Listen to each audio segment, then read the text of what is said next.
বৰতোৱা চকলাঘাট ক্ষেত্ৰীগাঁৱত ৰুক্মিণী হৰণ নাট উদযাপন সমিতিৰ উদ্যোগত বাৰ্ষিক সেৱা আৰু ৰুক্মিণী হৰণ নাটক মঞ্চস্থ।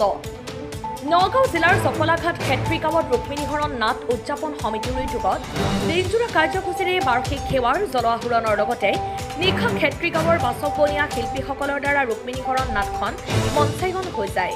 এই ৰুক্মিণী হৰণ নাটকখন 100 বছৰ ধৰি ক্ষেত্ৰীগাঁৱৰ ৰাইজে প্ৰত্যেক বছৰেই মঞ্চায়ন কৰি আহিছে বুলি ৰুক্মিণী হৰণ নাট উদযাপন সমিতিৰ সভাপতি উদ্ধৱ শইকীয়া আৰু সম্পাদক মন্টু বৰাই জানিবলৈ দিয়ে। News desk report Bottola live. Rukmini Haran 100 বছৰ 136 বছৰ ভৰি দিছোঁ। গতিকে এনেকৈ আমি যেনেকৈ যোৱা বছৰখিনি যেনেকৈ গৈছে তেনেকৈ আগন্তুক বছৰ যোৱাৰ কাৰণেও আমাৰ আশা ৰাখিছোঁ। আমাৰ নতুন প্ৰজন্মই যাতে এই বস্তুখিনি ৰক্ষা কৰিব পাৰে তাৰ কাৰণে আমি সদায় আশাবাদী। কেতিয়া আচলতে আপোনালোকে পোনপ্ৰথমে কেতিয়া এই নামঘৰ? আমাৰ 1890 চনৰ পৰাই আমাৰ এই নামঘৰত ৰুক্মিণী নাট ভাগৰ সেৱাভাগ আৰম্ভ কৰা আছিল। প্ৰথমতে আমাৰ গাঁৱতে সীমাবদ্ধ আছিলে, কিন্তু এতিয়া আমাৰ সাৰ্বজনীনভাৱে আমাৰ বহুত দূৰলৈকে বেৰি গৈছে। আমাৰ ইয়াত এই উত্তৰ প্ৰদেশৰ পৰা এইবাৰ শৰাই আহিছে, বৃন্দাবনৰ পৰা দিছে, তেনেকৈ মানে শৰাই খলিতা আমাৰ ইয়াত আগবঢ়ায়।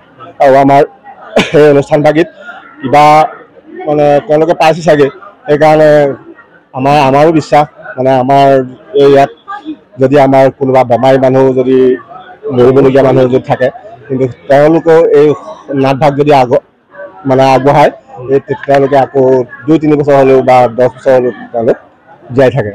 তেনেকুৱা আমি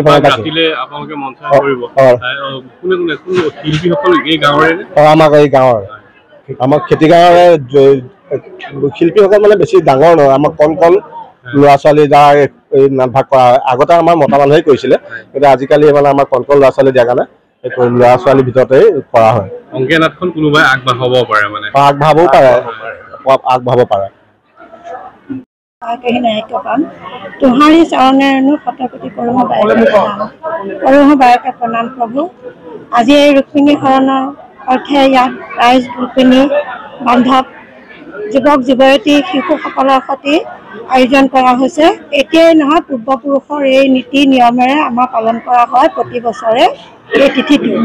এই তিথিত আমি সকলোৱে বহুত উৎসাহেৰে পিঠা পনা সকলো গোটাই ৰাজভকতক খুৱাই বেছি ভাল পাওঁ আৰু সকলোকে আমি আমন্ত্ৰণ কৰি আনো।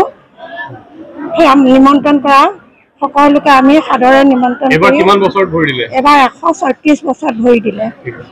বৰ্তমান এতিয়াও চলি আছে আৰু আগলৈকো এনেকৈ চলি থাকিব।